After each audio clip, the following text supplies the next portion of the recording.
कुंडलनी सुरझी सत संगत परमानंद गुरु मुख मचा। गुरु ग्रंथ साहब जी महाराज दे आई भट्टां दी ये महान रचना जिस विच उन्हां ने कुंडलनी दा जिक्र किया है। गुरमत अनुसार कुंडलनी की है और इसका जागना की है, ये विस्तार साहिबां दी बाणी द्वारा प्रस्तुत है।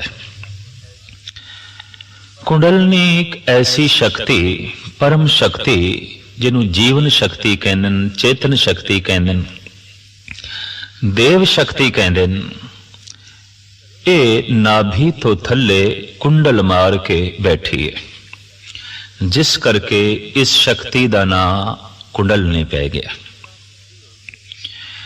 ये इस तरह सुती हुई है जिस तरह कोई सपनी कुंडल मार के सुती हुई होवे। इस सुती हुई सपनी नू जगाण लई अक्सर सपेरे बीन वजांदे ने और बीन दी धुन ते मस्त होके सुती हुई सपनी जागदी है, उठदी है, अपना सिर उपर नू लै जांदी है। जीवन शक्ति दा मुंह भी थल्ले है, सपनी दी तरह कुंडल मार के सुती हुई है और ये शक्ति नाभि तो थल्ले जप तप कीर्तन साधना द्वारा जद ये कुंडलनी जागदी है तां अगे 6 चक्रां दी एक रोक है जिन्हां नू विन के ये शक्ति पहुंचती है आज्ञा चक्र तक, परमानंद तक, परम रस तक, परम निधान तक। ये शक्ति ऊपर उठे बनती है राम रस, नाम रस और ये शक्ति थल्ले जाए इसे नू कहंदे ने एक काम रस है। जीवन दा प्रवाह थल्ले दा वेग काम रस है, जीवन दे प्रवाह दा उपर दा वेग नाम रस है, राम रस है। शक्ति ये जागे किवें? वाहिगुरु वाहिगुरु दा चिंतन, गुरमंत्र दा जाप, मूल मंत्र दा जाप, गुरबाणी दा पाठ, इहदे नाल ये सुती हुई शक्ति जागदी है। सब तो प्रथम नाभि तो ऊपर जिहड़ा चक्र है वह है मूल आधार। इहदे ऊपर एक होर चक्र है जिन्हों कहंदे ने सवदिष्टान। इहदे ऊपर फिर एक होर चक्र है जिसनों कहंदे ने मणिपुर और इस तो अगे एक होर दुनिया है जिसका नाम है आहत अनाहत चक्र।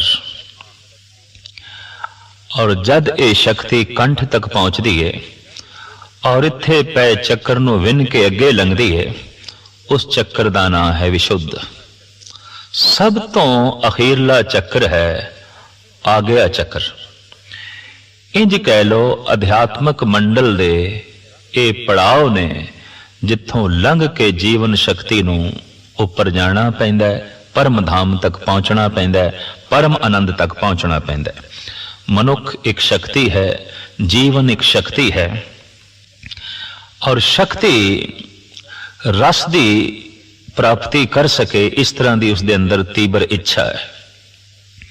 रस थल्ले भी है, रस ऊपर भी है, रस लोक दा भी है, रस परलोक दा भी है, रस शरीर दा भी है, रस आत्मा दा भी है, रस संसार दा भी है, रस निरंकार दा भी है, रस थल्ले दा भी है, रस उपर दा भी है। पानी दा वेग थल्ले अपने आप जांदा है, जीवन शक्ति भी थल्ले अपने आप जांदी है। किसी प्रेरणा की लोड़ नहीं, मनुख नूं कोई प्रेरणा देण दी लोड़ नहीं भी तू क्रोधी बन जा, लोभी बन जा, कामी बन जा, बेईमान बन जा, झूठा बन जा, ये अपने आप बन जाता है। सतवादी बनना है, संतोखी बनना है, दयालु बनना है, खिमावान बनना है, शीलवान बनना है, तो फिर उद्यम उपराले ते वसीलियां दी लोड़ है। जिवें पानी उपर उठे तो बिना प्रेशर दे उपर नहीं जा सकता, हो बहु जीवन शक्ति नूं भी कोई दबाव चाहिए पिछे जिस दे आसरे ते ये उपर उठ सके। ओ दबाव ओ प्रेशर है केवल जप। जप करदियां ये शक्ति उठदी है। जबान तो जप दी धुनी कन्ना दे राही जद अंदर प्रवेश करती है तां फिर सुत्ती हुई जीवन शक्ति जागदी है। इसनूं सतगुरू जी कहंदे ने सिमर सिमर गुर सतगुर अपना सोया मन जागाई। अनंत काल तो अनंत जन्मां दे साडी जीवन शक्ति सुत्ती ही रही है और जीवन अक्सर मनुख सौ के ही बतीत कर देंदा है। जागत सोया जन्म गवाया। ये शक्ति जागे उपराले ने सतसंग ते जप और जैसे शक्ति ऊपर उठदी है मूलाधार चक्र नूं विन के ऊपर उठदी है तो मनुख दी काम वासना समाप्त हो जाती है। मनुख दे काम रस दे कोई रुचि नहीं रहिंदी क्योंकि काम दा थल मूलाधार तो थले है ते शक्ति मूलाधार तो ऊपर उठी और ऊपर उठदियां ये वासना खत्म हुई। प्रार्थना दा जगत शुरू होया, वासना दा जगत खत्म होया। लेकिन सिर्फ वासना ही मिटी है, सिर्फ काम रस दे च ही रुचियां घटियां ने। अजे परम निधान परम आनंद की प्राप्ति नहीं हुई। जिन्हां दी जीवन शक्ति मूलाधार तो भी ऊपर नहीं उठती, देखण दे चाहे भावें उन्हां दी उम्र 80-90 साल दी ही क्यों ना हो जाए, काम वासना उन्हां दी समाप्त नहीं होंदी। ये वासना उन्हां दे अंदर बनी रहिंदी है।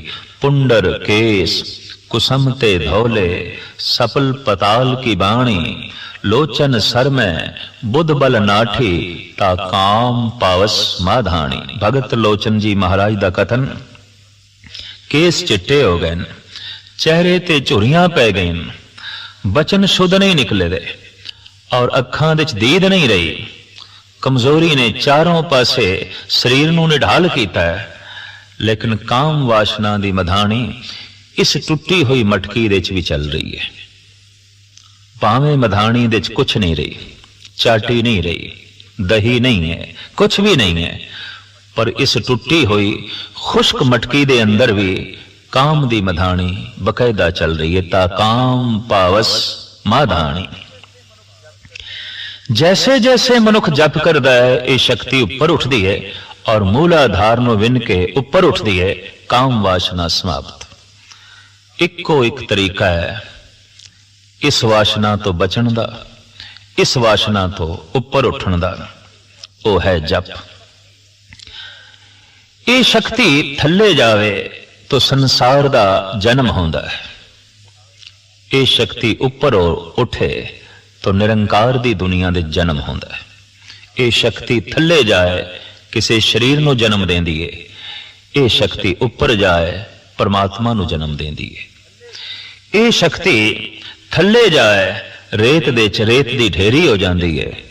ये शक्ति ऊपर उठे हीरा हो जाती है, मोती हो जाती है, रतन लाल जवाहर बन जाती है। तो ये पहचान है कि साधना करने वाले दी ये जिहड़ी शक्ति है ये मूलाधार नूं विन के ऊपर उठ गई है। उहदी काम वासना समाप्त हो गई। उहदे च रूप दी खिच नहीं रही। रुपे कामे दोस्ती भुखे सादे गंढ। हुण रूप नूं वेख के वो अरूप दे दर्शन करेगा। सतगुरु कहंदे ने रूपवंत होए नाही मोहे प्रभ की जोत सगल घट सोए। हुण जगत दी तमाम सुंदरता परमात्मा दी सुंदरता दा बोध करा रही है। हुण परम रूप दे च परम अरूप दे दर्शन हो रहे हैं। हुण आकार दे च निराकार दी झलक मिल रही है। इस वास्ते वासना समाप्त, वासना दा जगत खत्म, प्रार्थना दा जगत शुरू होया। प्रार्थना शुरू उदों होंदी है जद शक्ति मूलाधार ਨੂੰ ਵਿੰਨ ਕੇ ਉੱਪਰ ਉੱਠਦੀ ਏ, ਇਸ ਤੋਂ ਪਹਿਲੇ ਤੇ ਵਾਸ਼ਨਾ ਦਾ ਜਗਤ ਹੈ। ਅਗਰ ਬੰਦਾ ਜਪ ਵੀ ਕਰ ਰਿਹਾ ਹੈ, ਤਪ ਵੀ ਕਰ ਰਿਹਾ ਹੈ, ਧਾਰਮਿਕ ਮੰਦਰਾਂ ਵਿੱਚ ਬੈਠ ਕੇ ਸਾਧਨਾ ਵੀ ਕਰ ਰਿਹਾ ਹੈ, ਜੇਕਰ ਉਸ ਦੀ ਸ਼ਕਤੀ ਮੂਲਾਧਾਰ ਤੋਂ ਉੱਪਰ ਨਹੀਂ ਉੱਠੀ ਤਾਂ ਉਸ ਦਾ ਇਹ ਭਜਨ, ਉਸ ਦਾ ਇਹ ਧਰਮ, ਉਹ ਵੀ ਵਾਸ਼ਨਾ ਹੈ, ਪ੍ਰਾਰਥਨਾ ਨਹੀਂ ਹੈ, ਸਭ ਕੁਝ ਵਾਸ਼ਨਾ ਹੈ। ਇਸ ਵਾਸਤੇ ਅਕਸਰ ਦੇਖਣ ਨੂੰ ਮਿਲਦਾ ਹੈ ਕਿ ਧਰਮ ਮੰਦਰਾਂ ਵਿੱਚ ਬੈਠੇ ਸਾਧਕ ਸੰਸਾਰ ਦੀ ਹੀ ਮਨੋਕਾਮਨਾ ਕਰ ਰਹੇ ਨੇ, ਤੇ ਕਾਮਨਾ ਵਿੱਚ ਜੀਣ ਵਾਲਾ ਮਨੁੱਖ ਤੇ ਹੀ ਕਾਮੀ ਹੈ। ਤੁਮ ਕਹੀਅਤ ਹੋ ਜਗਤ ਗੁਰੂ ਸੁਆਮੀ, ਹਮ ਕਹੀਅਤ ਕਲ ਯੁਗ ਕੇ ਕਾਮੀ। ਭਗਤ ਰਵਿਦਾਸ ਨੇ ਗੱਲ ਬਿਲਕੁਲ ਸਪਸ਼ਟ ਕਰ ਦਿੱਤੀ ਹੈ ਕਿ ਮੌਜੂਦਾ ਦੌਰ ਵਿੱਚ ਮਨੁੱਖ ਦੀਆਂ ਕਾਮਨਾਵਾਂ ਬਹੁਤ ਵਧੀਆਂ ਔਰ ਮਨੁੱਖ ਅਤੀ ਕਾਮੀ ਹੋ ਗਿਆ, ਅਤੀ ਕਾਮੀ ਹੋ ਗਿਆ। ਕਾਮਨਾ ਸੰਸਾਰ ਦੀ ਹੁੰਦੀ ਹੈ, ਵਾਸ਼ਨਾ ਸੰਸਾਰ ਦੀ ਹੁੰਦੀ ਹੈ, ਪ੍ਰਾਰਥਨਾ ਕਰਤਾਰ ਦੀ ਹੁੰਦੀ ਹੈ। ਪ੍ਰਾਰਥਨਾ ਦੇ ਨਾਲ ਸੰਸਾਰ ਨਹੀਂ ਮਿਲਦਾ, ਵਾਸ਼ਨਾ ਦੇ ਨਾਲ ਨਿਰੰਕਾਰ ਨਹੀਂ ਮਿਲਦਾ। ਵਾਸ਼ਨਾ ਸੰਸਾਰ ਨਾਲ ਜੋੜਦੀ ਹੈ, ਪ੍ਰਾਰਥਨਾ ਕਰਤਾਰ ਨਾਲ ਜੋੜਦੀ ਹੈ। ਤੋ ਜੈਸੇ ਜਪ ਕਰਦਿਆਂ ਸ਼ਕਤੀ ਮੂਲਾਧਾਰ ਨੂੰ ਵਿੰਨ ਕੇ ਉੱਪਰ ਉੱਠੀ, ਪ੍ਰਾਰਥਨਾ ਦਾ ਜਗਤ ਸ਼ੁਰੂ ਹੋਇਆ, ਵਾਸ਼ਨਾ ਦਾ ਜਗਤ ਸਮਾਪਤ ਹੋਇਆ। ਲੇਕਿਨ ਅਜੇ ਪਰਮ ਨਿਧੀ, परम खजाना, परम आनंद दे द्वार नहीं खुले। जप जारी है, तप जारी है, साधना जारी है, शक्ति सहजे सहजे ऊपर उठ रही है। दूसरा चक्र है सवदिष्टान, जो मूलाधार तो ऊपर है। साधना करदे करदे, जप करदे करदे अभ्यासी दी सुरत, जीवन शक्ति ध्यान दे आसरे ते जैसे ऊपर उठती है, ਉਹ ਫਿਰ ਸਵਦਿਸ਼ਟਾਨ ਚੱਕਰ ਨੂੰ ਵਿੰਨ ਕੇ ਉੱਪਰ ਉੱਠਦੀ ਹੈ। ਸਵਦਿਸ਼ਟਾਨ ਚੱਕਰ ਵਿਨਿਆ ਗਿਆ ਹੈ, ਪਹਿਚਾਣ ਕੀ ਹੋਵੇਗੀ? ਇਸ ਮਨੁੱਖ ਦੇ ਅੰਦਰ ਮੌਤ ਦਾ ਭੈ ਨਹੀਂ ਹੋਵੇਗਾ। ਇਹ ਮਰਨ ਦੇ ਭੈ ਤੋਂ ਉੱਚਾ ਉੱਠ ਗਿਆ। ਮੌਤ ਦਾ ਭੈ ਸਾਹਮਣੇ ਰੱਖ ਕੇ ਇਸ ਤਰ੍ਹਾਂ ਦੇ ਪੁਰਸ਼ ਨੂੰ ਡਰਾਇਆ ਨਹੀਂ ਜਾ ਸਕਦਾ, ਜਿਸ ਦੀ ਸ਼ਕਤੀ ਸਵਦਿਸ਼ਟਾਨ ਤੋਂ ਉੱਪਰ ਉੱਠ ਗਈ ਹੈ। ਦਰਅਸਲ ਡਰ ਵਿੱਚ ਜੀਣ ਵਾਲਾ ਮਨੁੱਖ ਹੀ ਇਸ ਗੱਲ ਦਾ ਸਬੂਤ ਮੁਹੱਈਆ ਕਰ ਰਿਹਾ ਹੈ ਕਿ ਸਵਦਿਸ਼ਟਾਨ ਤੋਂ ਥੱਲੇ ਜੀ ਰਿਹਾ ਹੈ। ਭਗਤ ਕਬੀਰ ਕਹਿੰਦੇ ਨੇ, ਕਹਿਤ ਕਬੀਰ ਰਾਮ ਗੁਣ ਗਾਉ, ਆਪ ਨਾ ਡਰੋ ਨਾ ਅਵਰ ਡਰਾਉ। ਮੈਂ ਉਸ ਦੁਨੀਆ ਵਿੱਚ ਪਹੁੰਚ ਗਿਆ ਜਿੱਥੇ ਨਾ ਮੈਂ ਕਿਸੇ ਤੋਂ ਡਰਦਾ, ਨਾ ਹੀ ਕਿਸੇ ਨੂੰ ਡਰਾਂਦਾ। ਅਕਸਰ ਉਹੀ ਮਨੁੱਖ ਦੂਜਿਆਂ ਨੂੰ ਡਰਾਂਦਾ ਹੈ ਜਿਹੜਾ ਕਿਸੇ ਤੋਂ ਡਰਦਾ ਹੈ, ਕਿਉਂਕਿ ਭੈਭੀਤ ਹੋਇਆ ਮਨੁੱਖ ਹੀ ਅਗਲੇ ਨੂੰ ਭੈਭੀਤ ਕਰਦਾ ਹੈ। ਗੁਰੂ ਤੇਗ ਬਹਾਦਰ ਸਾਹਿਬ ਜੀ ਮਹਾਰਾਜ ਵੀ ਪਰਮ ਗਿਆਨੀ ਦੇ ਲੱਛਣ ਇਹੀ ਦੱਸਦੇ ਨੇ, ਭੈ ਕਾਹੂ ਕੋ ਦੇਤ ਨੇ ਨੈ ਭੈ ਮਾਨਤ ਆਨ, ਕਹੋ ਨਾਨਕ ਸੁਨ ਰੇ ਮਨਾ, ਗਿਆਨੀ ਤਾਹੇ ਬਖਾਨ। ਵਾਸਤਵਿਕ ਪਰਮ ਗਿਆਨੀ, ਬ੍ਰਹਮ ਗਿਆਨੀ ਉਹੀ ਹੈ ਜੋ ਭੈ ਦੀ ਦੁਨੀਆ ਤੋਂ ਉੱਚਾ ਉੱਠ ਗਿਆ, ਨਾ ਡਰਾਂਦਾ ਹੈ ਨਾ ਡਰਦਾ ਹੈ। ਸਵਦਿਸ਼ਟਾਨ ਚੱਕਰ ਨੂੰ ਵਿੰਨ ਕੇ ਜੈਸੇ ਸ਼ਕਤੀ ਉੱਪਰ ਉੱਠਦੀ ਹੈ, ਭੈ ਦੀ ਦੁਨੀਆ ਖਤਮ, ਨਿਰਭੈ ਦੀ ਦੁਨੀਆ ਸ਼ੁਰੂ ਹੋਈ। ਨਿਰਭੈ ਕੇਵਲ ਪਰਿਪੂਰਨ ਪ੍ਰਮਾਤਮਾ ਹੈ। ਸਾਹਿਬਾਂ ਦੀ ਬਾਣੀ ਦਾ ਫਰਮਾਨ, ਡਰ ਪੇ ਧਰਤ ਆਕਾਸ਼ ਨਿਖਤਰਾ, ਸਿਰ ਉੱਪਰ ਗगन ਕਰਾਰਾ। ਪੌਣ ਪਾਣੀ ਬੈ ਸੰਤਰ ਡਰ ਪੇ ਇੰਦਰ ਵਿਚਾਰਾ। ਏਕਾ ਨਿਰਭਉ ਬਾਤ ਸੁਣੀ, ਸੋ ਸੁਖੀਆ ਸੋ ਸਦਾ ਸੁਹੇਲਾ, ਜੋ ਗੁਰਮੁਲ ਗਾਏ ਗੁਨੀ। ਸਤਿਗੁਰੂ ਦਾ ਤੇ ਇੱਥੇ ਤੱਕ ਫਰਮਾਨ ਹੈ ਕਿ ਸੂਖਸ਼ਮ ਰੂਪ ਦੇ ਵਿੱਚ ਗ੍ਰਹਿ ਨਛੱਤਰ, ਸੂਰਜ, ਚੰਦ, ਤਾਰੇ ਸਭ ਡਰੇ ਹੋਏ ਨੇ, ਭੈ ਦੇ ਚ ਨੇ, ਡਰ ਦੇ ਚ ਨੇ, ਮਰਿਆਦਾ ਦੇ ਚ ਨੇ। तमाम जीव, पशु, पंखी, मनुख डर दे च ने। ये ठीक है कि डर मर्यादा दे च रखण वास्ते चाहिदा है, लेकिन हर वक्त मनुख डरिया होया अपना मानसिक संतुलन गवा बैठता है। किधरे मैं बीमार ना हो जावां, किधरे मैं मर ना जावां, किधरे मेरा कमाया होया धन नाश ना हो जाए, बनी बनाई प्रतिष्ठा मेरी खत्म ना हो जाए, किधरे मेरा रुतबा कोई खो ना लवे, किधरे जंग दे या मुकदमे दे मैं हार ना जावां। ये भय मनुख नूं बनिया रहिंदा है।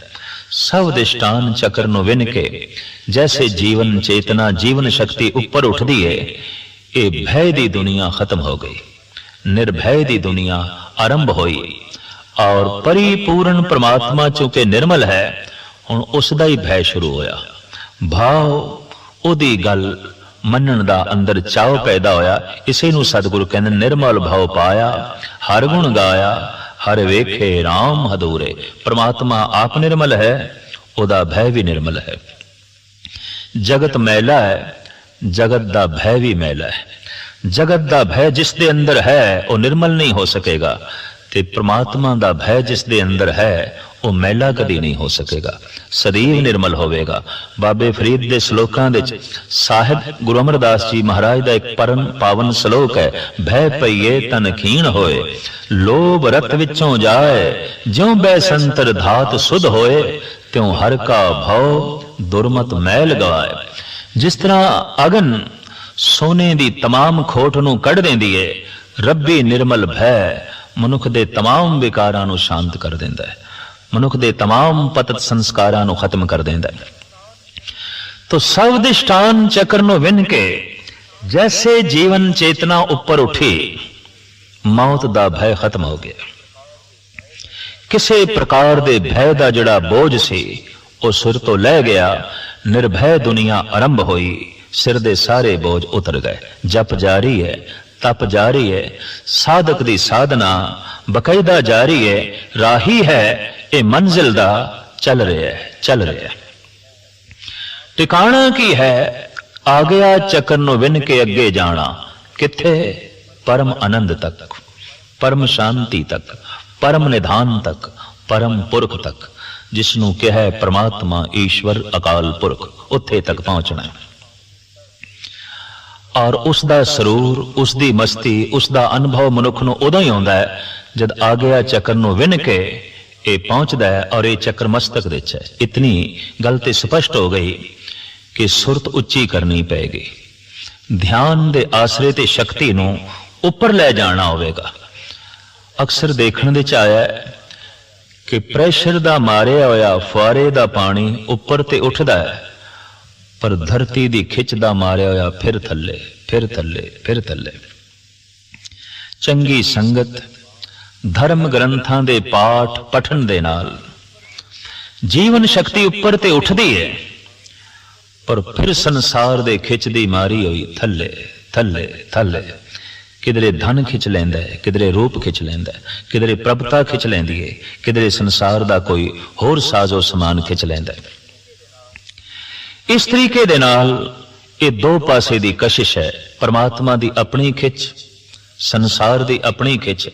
किधरे बगौर मुताला करके तमाम ब्रह्मंड दे उत्ते निगाह मारीए तां सब कुछ एक दूजे दी कशिश ते खड़ा है। सूरज, चंद, तारे, ग्रह, नक्षत्र सब एक दूजे दी कशिश ते खड़े ने। न थल्ले कोई थंबी है, न ऊपर किसी रस्सियां दे नाल लटके हुए ने, सब एक दूजे दी कशिश ते खड़े ने। कदी परिवार दा इकट्ठ देखिए तां ये भी एक दूजे दी कशिश ते खड़े ने। पति दे अंदर पत्नी दी कशिश, पत्नी दे अंदर पति दी खिच, पुत्रां दे अंदर मां बाप दी खिच, मां बाप दे अंदर पुत्रां दी ममता। भैण भरा आपसी ममता करके जुड़े रहंदे ने, कशिश करके ये संबंध जुड़िया रहिंदा है। देखण दे चाया कोई ग्रह नक्षत्र सियारा सितारा जद कशिश दे दायरे तो बाहर निकलदा है, टुट जांदा है, खत्म हो जांदा है, उहदी होंद ही मिट जांदी है। जद भी किसी मनुख दे अंदर कशिश नहीं रहिंदी, परिवार दी खिच नहीं रहिंदी, टुट जांदा है पत्नी तो, टुट जांदे ने स्त्रियां अक्सर पति तो, टुट जांदे ने बच्चे मां बाप तो, और अलग हो जाते ने मां बाप बच्चियां तो। टुट जाते ने रिश्ते भैण भरावां दे, भरा भरावां दे और मित्रां दे। ये सारा संसार एक दूजे दी कशिश ते खड़ा है, ये सारा जगत एक दूजे दी खिच ते खड़ा है। तो एक खिच संसार दी है, एक खिच करतार दी है। जिस दिन बंदे दी जीवन शक्ति, जिस दिन बंदे दी सुरत, जिस दिन बंदे दा ध्यान परमात्मा की कशिश के दायरे विच आउंदा है, फिर थले आना बहुत औखा है। उसे नूं कहंदे ने दी सुरत इतनी ऊपर चढ़ गई है, ये थले नहीं आऊंगा, ये थले नहीं आ सकेगा। जैसे कहंदे ने कि गालबन जमीन की कशिश का दायरा कोई 400 मील तक है। इस तो ऊपर जिहड़ी वस्तु चली गई उन्होंने जमीन नहीं खिंच सकेगी, क्योंकि जमीन की कशिश के दायरे तो ही ये वस्तु अगे चली गई। हू बहु संसार की कशिश एक सीमा तक है, धन की कशिश एक सीमा तक है, रूप रंग ते पदार्थों की कशिश एक सीमा तक है। जद कदी कोई मनुख साधना करके जप तप करके इस सीमा तो अगे लंघ जाता है, फिर पदार्थ दी, धन दी, रूप की कोई अहमियत ही नहीं रहिंदी कि इस मनुख नूं खिंच के थले गिरा सके। सुरत ऊपर उठ गई, शक्ति ऊपर चली गई। तो जप करके तप करके जिस दिन जीवन शक्ति सवधिष्ठान चक्र नूं विन के ऊपर उठदी है, मौत दा भय खत्म। मौत दा डर दे के इस तरह दे बंदे नूं गिराया नहीं जा सकता, भ्रष्ट नहीं किया जा सकता, गिराया नहीं जा सकता। जप जारी है, तप जारी है, सहजे सहजे साधक दी सुरत ध्यान दे आसरे ते जीवन शक्ति ऊपर उठदी है। तां फिर तीसरा चक्र है मणिपुरुष, विचारां दी दुनिया, फुरनियां दी दुनिया, सोच दी दुनिया। इत्थे तक जैसे शक्ति पहुंचदी है और इस चक्कर नूं विंदी है, फुरने मिट गए, विचार शांत हो गए, भटकना मिट गई, टिकाव नसीब हो गया, एकाग्रता नसीब हो गई। अगे दी दुनिया जज्बियां दी दुनिया, वलवले दी दुनिया, भावना दी दुनिया। इसे नूं अक्सर धार्मिक विचारक ऐसा कहंदे ने कि एक अकल तो पार दी दुनिया है, एक अकल तो थल्ले दी दुनिया है, एक अकल दी दुनिया है। जो अकल तो थल्ले दी दुनिया है, ये पशुओं का जगत है। अकल है ही कोई नहीं, मन है ही कोई नहीं, सोचना है ही कोई नहीं। इस वास्ते हजारां साल तो, अणगिणत सदियां तो पशुओं की जिंदगी देखी दी है, कोई विकास नहीं होया, कोई उन्नति नहीं हुई। कारण मन ही कोई नहीं, विचार ही कोई नहीं, सोच ही नहीं सकते, बुद्धि ही कोई नहीं। तो बुद्धि मंडल तो थल्ले जीवना, बिल्कुल थल्ले जीवना, ये पशुओं का जगत है। बुद्धि दे तल ते जीवना, ये मनुखी जगत है। इत्थे सभ्यता विकसित होंदी है, समाज दे नियम जन्म लेंदे ने, राजनीति दे नियम पैदा होंदे ने, जीवन दे ढंग रंग सब कुछ इत्थे ही आके जन्म लेंदा है। और एक ऐसी दुनिया है जो बुद्धि मंडल तो पार दी दुनिया है, जो अकल तो पार दी दुनिया है। उत्थे अकल भी नहीं पहुंच सकती, उत्थे बुद्धि दी भी कोई पहुंच नहीं। वो वलवलियां दी दुनिया, जज्बियां दी दुनिया, भावनाओं दी दुनिया। इसे नूं 20वीं सदी के मशहूर मारूफ शायर डॉक्टर मोहम्मद इकबाल ने एक तार्किक नूं, एक विचारक नूं इस ढंग नाल समझाया। तेरे सीने में दम है, दिल नहीं है, तेरा दम गर्म ये महफिल नहीं है, निकल जा अकल से आगे के ये नूर, चिरागे राह है मंजिल नहीं है। अकल दी दुनिया तो अगे लंघ जा, ये ते रस्ते दा दीवा है, तो मंजिल नूं छूण दी कोशिश कर। ये ते राह दा दीपक है, दीपक दी परिक्रमा ना कर। जो दीपक दी परिक्रमा कर रहे ने ये मनुख ने, ते जिन्हां दी जिंदगी च दीपक ही नहीं जलिया, भाव जो बुद्धि तक भी नहीं पहुंचे, पशु ने। और जो बुद्धि मंडल तो अगे निकल गए, देवते ने, फरिश्ते ने, कहने ने बुद्धि दी दुनिया तो अगे लंघ गए, ये रब दा रूप हो गए, ईश्वर दा रूप हो गए। इस वास्ते असी अक्सर देखते हैं जो बुद्धि मंडल तो थल्ले है, उन्होंने असी कह देंगे पागल ने, पशु समान ने। और जिहड़ा बुद्धि मंडल तो अगे चला गया ओदा भी आम संसार नाल तालमेल नहीं बैठदा, तो भुलेखे करके ਉਹਨੂੰ भी पागल कहना पैंदा। ये दोवें पागल प्रतीत होंदे ने। बुद्धि मंडल तो थल्ले जो चला गया और बुद्धि मंडल तो जो ऊपर उठ गया, परे दी दुनिया चला गया। ये दो तरह के मनुख समाज नाल अपना रिश्ता जोड़न दे असमर्थ हो जाते हैं। एक बहुत थल्ले चला गया, एक बहुत ऊपर उठ गया। एक दी गल इतनी नीवी कि पैरां दे थल्लों लंघदी है, एक दी गल इतनी उच्ची कि सिर दे उपरों लंघदी है। तो तीसरा चक्र है मणिपुर। जैसे जीवन शक्ति जप करदियां तप करदियां इस चक्कर नूं विन के अगे लंघदी है, विचारां दी दुनिया शांत हो जाती है, फुरनियां दी दुनिया शांत हो जाती है। विचारां दा बोझ, विचारां दा तनाव आखिर खत्म होंदा है। बहुता बंदा विचारे, दार्शनिक फिलोसफर आखिर जहनी तौर ते बोझल ते होवेगा, लाजमी होवेगा। और जब ज्यादा सोचेगा तो जीवन कोई सार्थक प्रतीत नहीं होगा। ज्यादा सोचेगा तो संसार की अहमियत खत्म होगी। ज्यादा सोचेगा उन्हों यह भी महसूस होगा कि जगत विच ऐसा कुछ भी नहीं जो मैनू तृप्त कर सके, तो बेजार हो जाएगा, बेचैन हो जाएगा। बेचैनी, बेजारी ये सियाणे मनुख की पहचान है।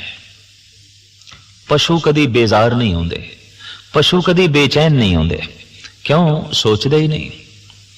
बस खाना पीना, सो जाना और बच्चे पैदा करने, वक्ती तौर पर उन्होंने पालना कर लेनी, बस यही पशु की जिंदगी है। पशु कदी बोर नहीं होंदा, पशु कदी बेचैन नहीं होंदा, पशु कदी दुखी नहीं होंदा। और इस वास्ते पशु कदी पागल भी नहीं होंदे। हाँ, वही पशु पागल होंदे ने जिन्होंने मजबूरन मनुख की संगत विच रहना पै जाता है, वरना पशु कदी पागल नहीं होंदे। क्यों कि बेचैन ही नहीं होंदे। बेचैन होने वास्ते, बेजार होने वास्ते सोचना तो चाहिए। तो जगत के जितने सियाणे मनुख होए ने, सब तो ज्यादा बेचैन मनुख ने, सब तो ज्यादा परेशान मनुख ने। गालिब दा ते कहना है, परेशानियां सारे जहां की समेट कर जब कुछ ना बना तो मेरा दिल बना दिया। एक होर आलम दा कहना है, कुदरत किया हर एक को अकसाम अजल से, जो शख्स के जिस चीज के काबिल नजर आया, बुलबुल को दिया नाला तो परवाने को जलना, गम हमको दिया सबसे जो मुश्किल नजर आया। सियाना बंदा बेचैन हो जाएगा, सोचण वाला बेजार हो जाएगा।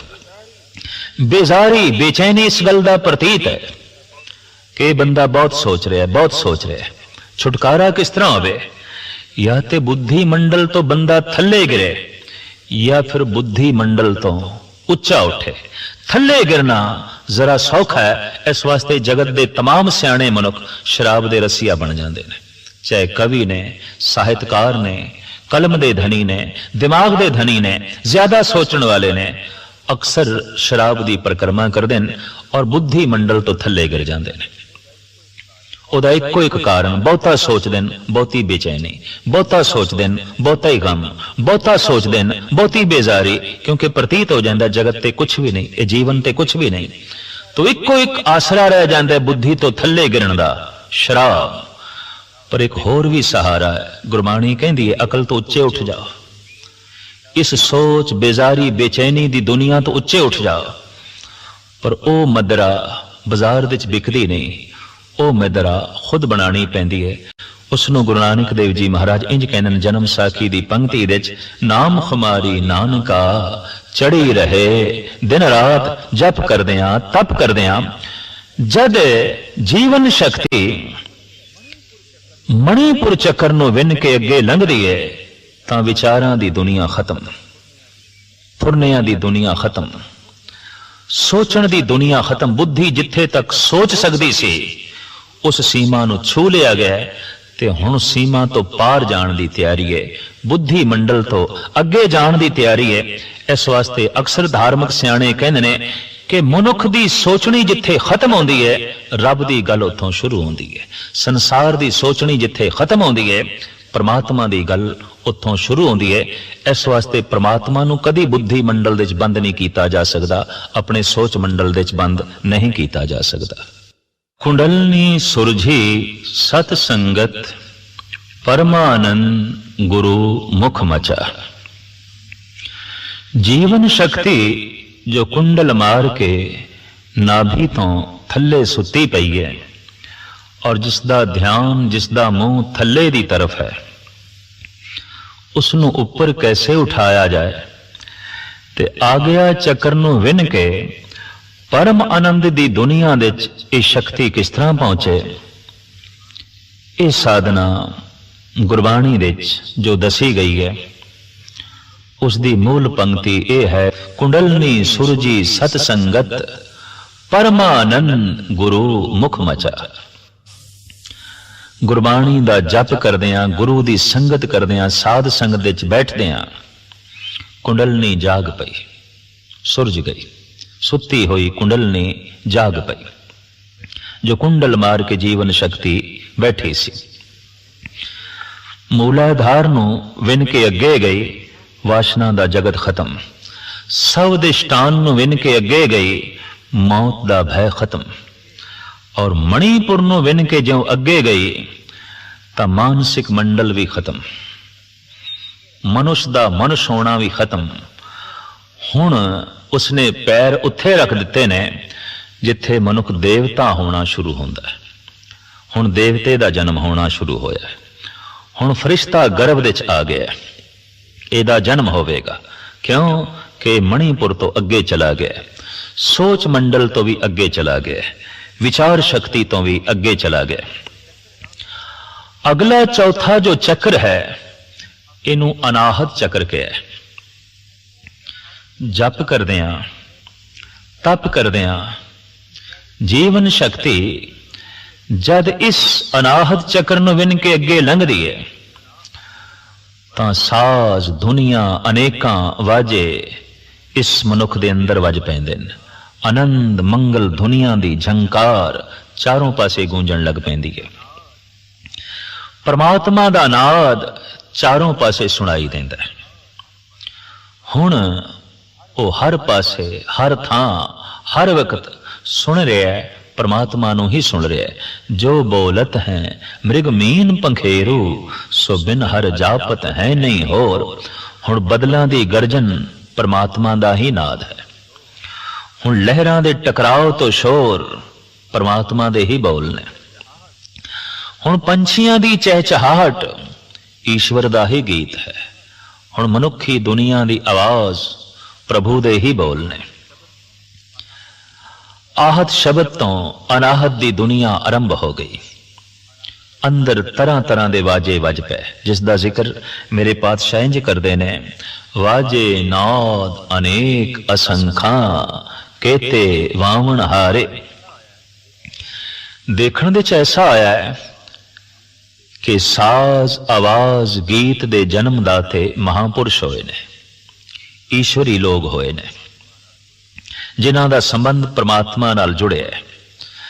देखदे हां डमरू शिव जी दे हथ दे च है, एक तारा नारद ते मीरां दे कोल है। ईरान दे सूफी फकीरां दे हथ दे च रबाब दिखाई देंदा है।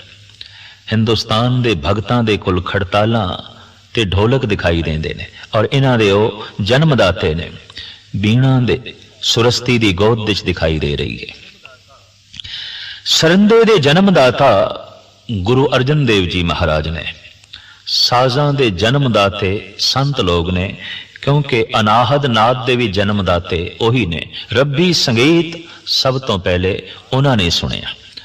इस वास्ते धार्मिक दुनिया दे लोगां ने नारा लाया कि अनाहद नाद संगीत जितना ईश्वर दे नेड़े है इतना होर कुछ भी नेड़े नहीं। गुरु नानक दा ते मार्ग ही गीत संगीत दा। गुरु नानक ने कोई वर्त नहीं रखे, प्राणायाम नहीं कीते। गुरु नानक ने कोई पुट्ठा लटक के तप नहीं कीता, कोई गुफा दे च नहीं बैठे, भोरियां च नहीं बैठे। गुरु नानक ने सिर्फ गावे है, रबाब दी धुन ते ईश्वरी गीतां नूं जन्म दिता है, सिर्फ गाया है। पर इतनी एकाग्रता दे नाल गाया है, इतना टिक के गाया है कि गुरु नानक दा गावना ही जप बन गया, गुरु नानक दा गावना ही तप बन गया, गुरु नानक दा गावना ही जोग बन गया, गुरु नानक दा गावना ही समाधि बन गया।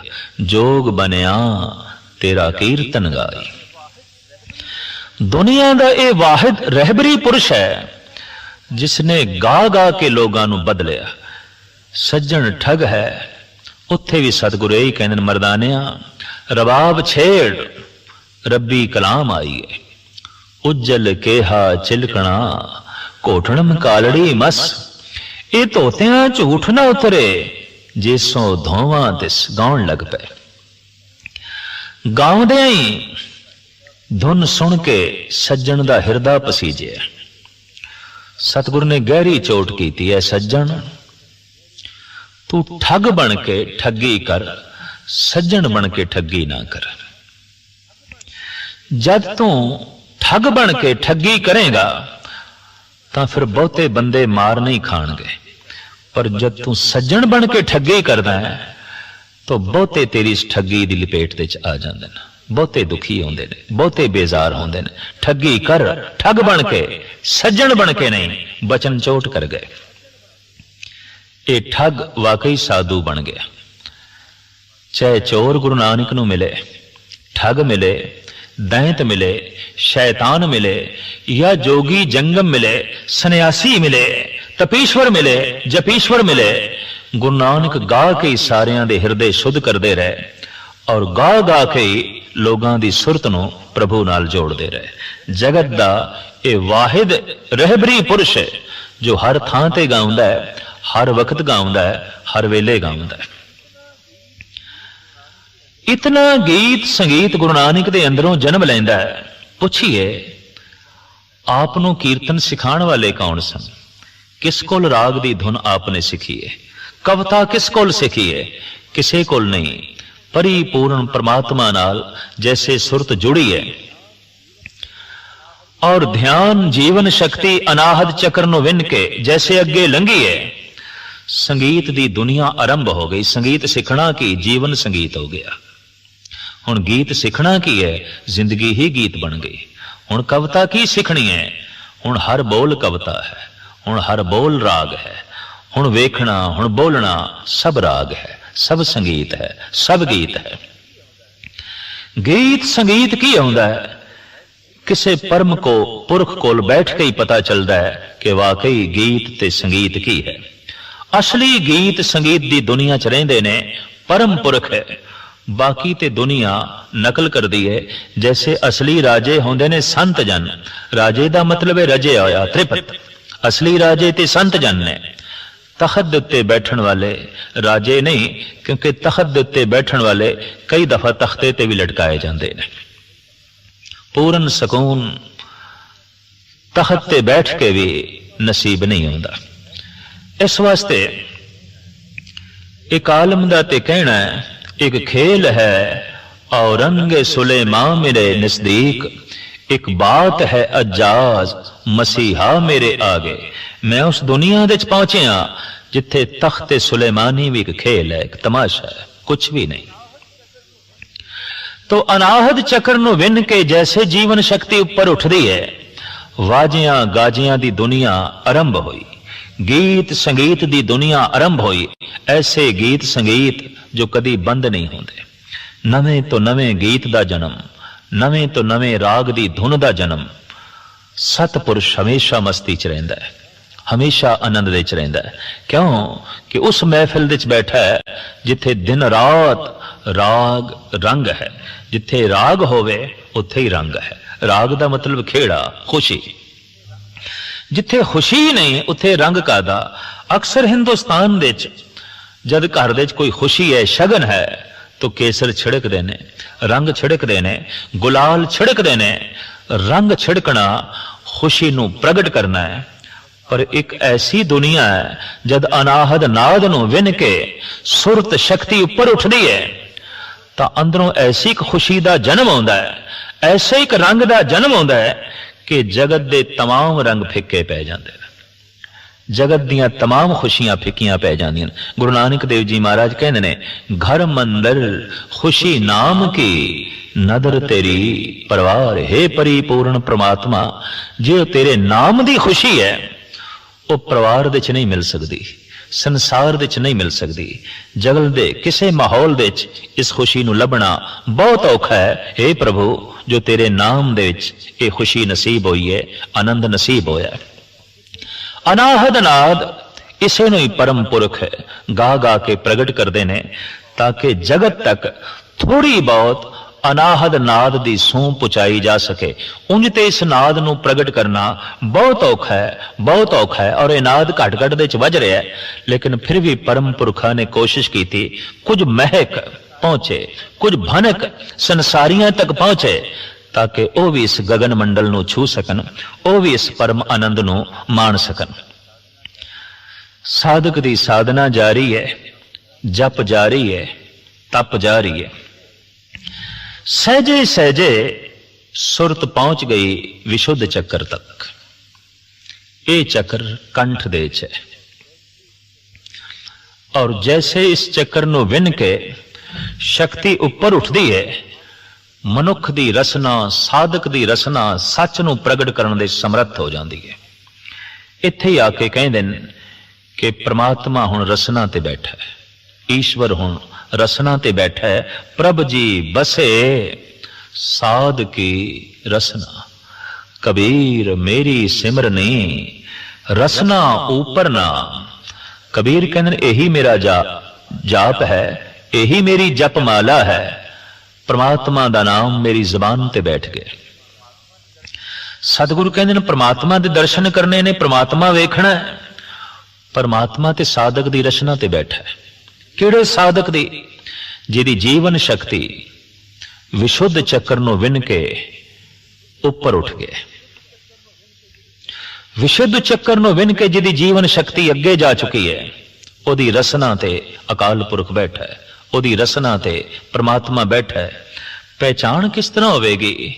साधक नूं ही किस तरह पहचान होवेगी कि वाकई परमात्मा मेरी रसना ते बैठ गया है। दरअसल हुण रसना नूं रस आवेगा। जैसे वो परमात्मा दा नाम लवेगा, रस नाल भिज जाएगा, रस नाल डुब जाएगा। आम बंदे भी राम राम कहंदे ने बड़ी बेसवादी नाल।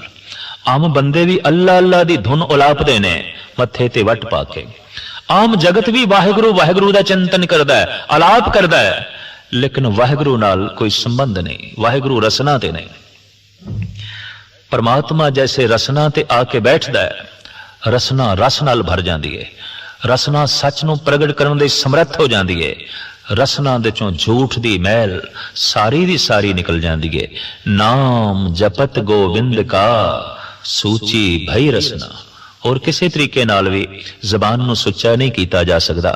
जिस दिन गोबिंद दा नाम जबान दे ते आण के वसदा है, रसना सुच्ची हो जाती है, रसना पवित्र हो जाती है। इस तरह की रसना जब परमात्मा दा नाम लवेगी, रस नाल भर जाएगी। दूसरी इस तरह की रसना चो निकले हुए वाक मिथ्या नहीं जाते, वो मिथ्या बोल नहीं होंगे। सतगुरु दा फरमान कि अंड बिनासी जेर बिनासी, एक साध बचन अटला।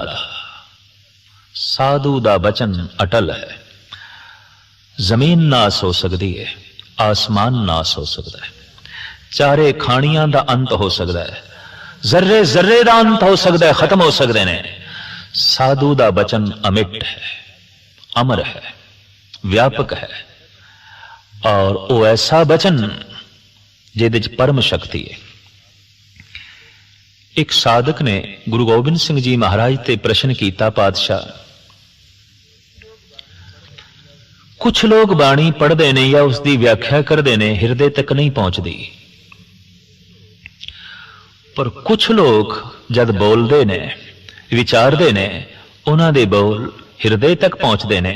बाणी ओही है, विचार ओही है, पर किसी दे बोल हिरदे तक पहुंचते ने, किसी दे नहीं पहुंचते। इहदा कारण संक्षेप दे प्रत्यक्ष प्रमाण दे राही गुरु गोबिंद सिंह जी महाराज ने समझाने की कोशिश की थी। दो मनुख लियांदे गए, दोवां नूं धनुष बाण दे दिते गए, सामने एक निशाना रख दिता गया। एक कमजोर सी, लागर सी, बीमार सी, हड्डियां दा ढांचा सी, कुबड़ा सी, नाले निशानची भी नहीं सी। दूसरा तंदुरुस्त सी, पहलवान सी, शक्तिशाली सी, नाले निशानची भी सी। पहले ने सतगुरु नूं, पहले मनुख नूं जो कमजोर ते लागर है, गुरुदेव कहते ने निशाना मार, तीर चला।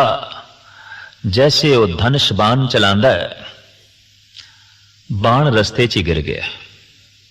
निशाने ते वजना ते की, निशाने तक पहुंचिया भी कोई नहीं, रस्ते च गिर गया। फिर सतगुरु ने दूसरे नूं आग्या की थी, तू तीर चला। उन्हें खिंच के जैसे तीर मारिया, तीर निशाने ते लगे, अपनी मंजिल ते अपड़िया। सतगुरु कहने लगे, थोड़े सवाल दा ये जवाब है।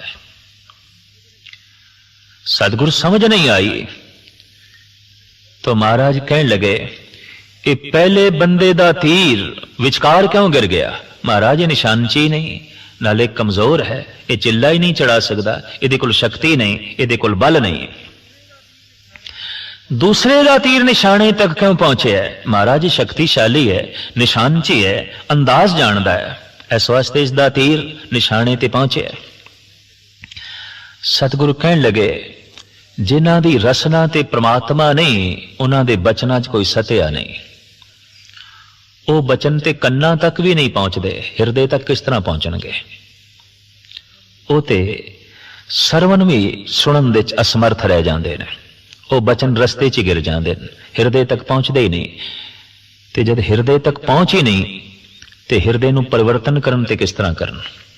हिरदे नूं चोट करन ते किस तरह करन? वो बचन रस्ते च गिर जाते हैं। कुछ बचनां दे पिछे कमाई दी शक्ति है, जप तप दी शक्ति है, साधना दी शक्ति है, और वो बचन सीधे निशाने तक पहुंचते हैं, हिरदे तक पहुंचते हैं। और उत्थे मनुख नूं बचन बयान करने का ढंग भी आ जाता है, कित्थे की बोलना है, वक्त विचारे सुबंधा होए, उन्होंने मौका महल की पहचान भी होंदी है, समय की पहचान भी होंदी है। जैसे ब्याह शादी के घर दे सोग दियां गल्लां फबदियां नहीं, और इसे तरीके नाल मर्ग वाले घर दे ब्याह शादी दे सोले चंगे नहीं लगते। मौका महल के मुताबिक गल करनी यही बंदे दा फर्ज है, और ये फर्ज सनासी उदों पैदा होती है जद जीवन शक्ति विशुद्ध चक्कर नूं विन के अगे लंघदी है। मौका महल की पहचान बंदे नूं, बचन कित्थे कहना है, कितना कहना है, और किसनूं कहना है, इस तरह का बोध बंदे कोल पूर्ण तौर ते होंदा है। विशुद्ध चक्कर नूं विन के जैसे जीवन शक्ति अगे लंघदी है, इस तरह के मनुख की रसना ते परमात्मा आप होंदा है। सच नूं प्रगट करन दे उहदी रसना समर्थ होंदी है। और इस तरह के मनुखों बारे गुरबाणी कहती है, प्रभ जी बसे साध की रसना। लेकिन अजे परम निधि की प्राप्ति नहीं हुई, अजे परम आनंद की प्राप्ति नहीं हुई। अद्धी तो ज्यादा वाट तय हो गई।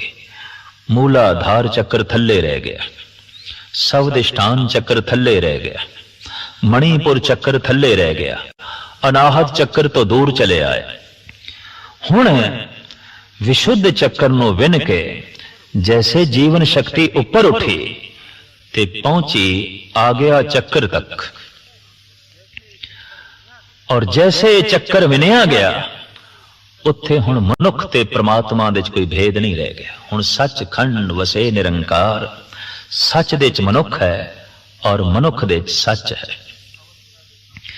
इस अवस्था दे अपड़े हुए मनुख दी तस्वीर कशी गुरबाणी ने इंज कीती है, गुर कृपा जह नरको कीनी ते ए जुगत पछानी, नानक लीन भयो गोबिंद सो ज्यों पानी संग पानी। हुण बूंद सागर तक पहुंच गई। नामे नारायण नहीं भेद, राम कबीरे भेद ना भाई। अब तो जाए चढ़े सिंहासन, मिले हैं सारंग पानी। राम कबीरा एक भय हैं, कोई न सके पछानी। हुण कबीर राम तक पहुंच गए ने। ते भगत कबीर जद इस अवस्था ते पहुंचे, आ गया चक्कर नूं विन के अगे लंघे। कहंदे हुण रब दी तलाश नहीं, हुण रब मेरी तलाश दे च है, हुण परमात्मा मेरी तलाश दे च है। बड़ा सुंदर बचन है उन्हां दा। कबीर मन निर्मल भया, जैसे गंगा नीर, पाछे लागो हर फिरे, कहत कबीर कबीर। हुण ते कबीर दी तलाश है जगत नूं, परमात्मा नूं। मैनूं परमात्मा दी तलाश ही नहीं।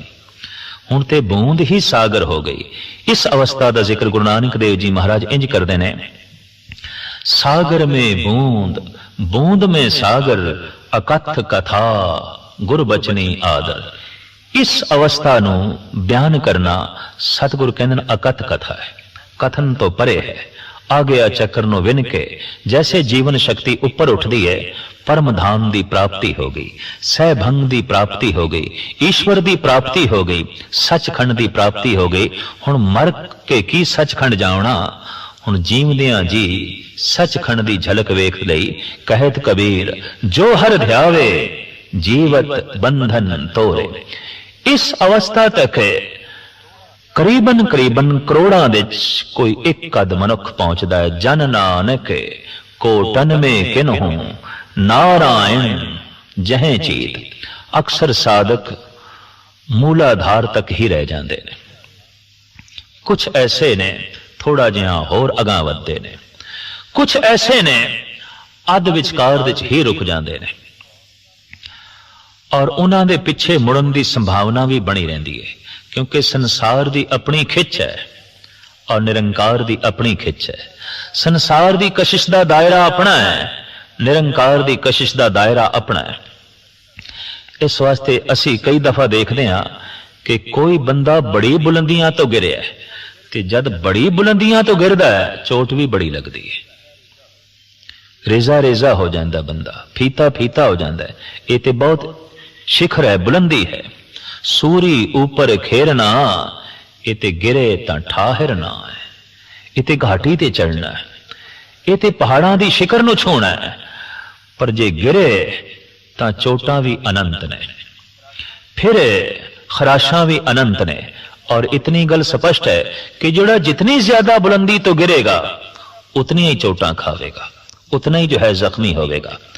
इस अवस्था विच पहुंच के आ गया चक्कर तो अगे लंघ के गिरन की संभावना खत्म हो गई, यात्रा सफल हो गई, जीवन सफल हो गया। सतगुरु दी बाणी दा फरमान, सफल सफल सफल भई यात्रा, आवन जान रहे मिले सादा। हुण आवणे जावणे मुक गए, क्योंकि बार बार दा जन्म होंदा है वासना करके, तो वासना ही खत्म। हुण ते प्रार्थना दा जगत, हुण ते ईश्वरी जगत, हुण निरंकार दी दुनिया, हुण ते परमात्मा दी दुनिया। जब आरंभ कीता सी तो जीवन शक्ति मूलाधार तो थल्ले सी, वासना दा जगत सी।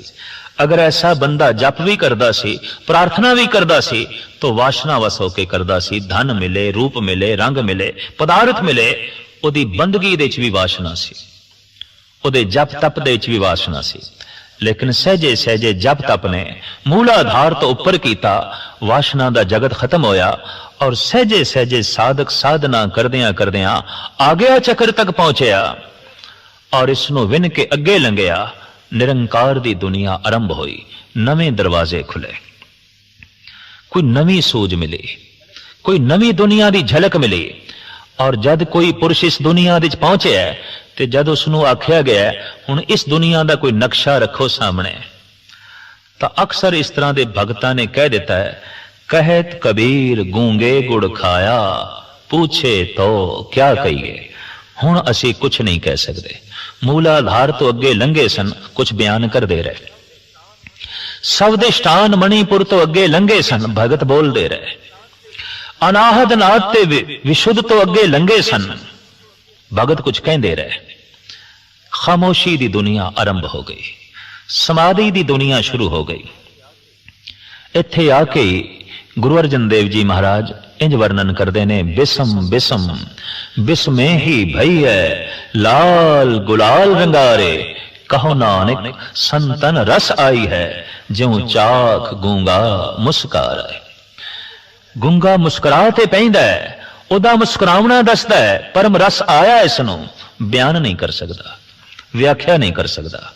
इत्थे भगत खामोश हो जाता है, चुप हो जाता है, पर उसकी चुप्पी भी जो बोल जाती है, उसकी खामोशी भी जितना उपदेश कर जाती है, आम बंदियां दा बोलना भी उतना नहीं समझा सकता। आम बंदियां दे बोल भी इतने कम नहीं करते। इस तरह के पुरुष ते अबोल अवस्था भी बड़ी कम कर जाती है, खामोशी भी जो है बड़ी कम कर जाती है। तो आ गया चक्कर नूं विन के जिहड़ी अगे दी दुनिया है, इहदे बारे साहिब गुरु नानक देव जी महाराज भी फरमान करते हैं, जे हों जाना, जे मैं उस दुनिया नूं जान लिया, समझ लिया, जे हों जाना आखा नाही कहना कथन न जाई। वो मेरी कथनी तो परे, वो मेरे कहने तो परे, वो ऐसी दुनिया जो मेरे शब्दां च नहीं आउंदी, मेरे बोलण दे च नहीं आउंदी। वो अबोल, वो खामोशी दी दुनिया, वो समाधि दी दुनिया, वो निर्विचार दी दुनिया, वो परम आनंद दी दुनिया, वो सचखंड दी दुनिया। यही बंदे दी मंजिल है। इत्थे पहुंच के ही बंदा पूरा होंदा है, मर के कोई पूरा नहीं होंदा। ये गल वखरी है कि पंजाबी दी कहावत है, जद कोई बंदा मर जाए तो कहंदे ने पूरा हो गया, पूरा हो गया। पूरा किस तरह होया? मर के तो कोई पूरा नहीं होंदा। हाँ, पूरन दे जुड़ के ही कोई पूरा हो सकता है। ते पूरन केवल परमात्मा है, आद पूरन, मध्य पूरन, अंत पूरन परमेश्वरे। उस पूरन दे लीन होके ही मनुख पूरा होंदा है। और पूरा केवल परमात्मा है। पूरा प्रभ आराध्या, पूरा जांका नाव, नानक पूरा पाया, पूरे के गुण गाओ। इस अवस्था दे पहुंचे हुए मनुख नूं असीं कह सकते हैं पूरा हो गया है, मुकम्मल हो गया। ये इंसान जमया अधूरा सी, जीविया अधूरा सी, भजन ने, सिमरन ने, साधना ने इसनूं पूर्ण कर दिता है, मुकम्मल कर दिता है। इतनी तो विज्ञानक भी गल मनते ने कि मनुखी बच्चा अधूरा जमदा है। मूंह दे च दंद नहीं ने, पैरां दे चलण दी शक्ति नहीं है, हत्थां दे च पकड़ दी कोई ताकत नहीं है, जबान दे च बोलण तक दी भी शक्ति नहीं है, बुद्धि दे च सोचण तक दी भी शक्ति नहीं है। बिल्कुल अधूरा जमया। सहजे सहजे कादर करीम परिपूर्ण परमात्मा दी साजी प्रकृति ओदे शरीर नूं पूरा कर दिए और मुकम्मल हो जाता है। 14-15 साल तक पैरां दे चलण दी शक्ति आ गई, हत्थां दे पकड़न दी शक्ति आ गई, जबान दे बोलण दी शक्ति आ गई पूर्ण तौर ते, बुद्धि पूर्ण तौर ते सोचण भी लग पई और दंद मिल गए, वस्तु नूं चबाण दा भी पूरा बल मिल गया। लेकिन चेतना ते बंदे दी उस दिन पूर्ण होंदी है, शक्ति ते बंदे दी उस दिन पूर्ण होंदी है जद पूर्ण नाल जुड़दी है। ते पूर्ण परमात्मा है, पूर्ण ईश्वर है। कई दफा बंदा बाहरों पूरा हो जाता है, अंदरों अधूरा रह जाता है। और ये अधूरापन बार बार जन्म देने ते मजबूर करता है ताकि मनुख पूरा हो सके। पूरा हो सके ते पूरा उस दिन होंदा है जिस दिन पूर्ण दे च लीन होंदा है। ते पूर्ण दी लीनता उस दिन नसीब होंदी है जिस दिन जीवन शक्ति आगे आ चक्कर नूं विन के अगे प्रस्थान कर दिए, अगे गमन कर दिए। और अगे दी गमनता इंज है जैसे सरता सागर दे च लीन हो गई। यात्रा खत्म, लीनता नसीब, जन्म मरण ते खत्म, परमात्मा दी होंद शुरू।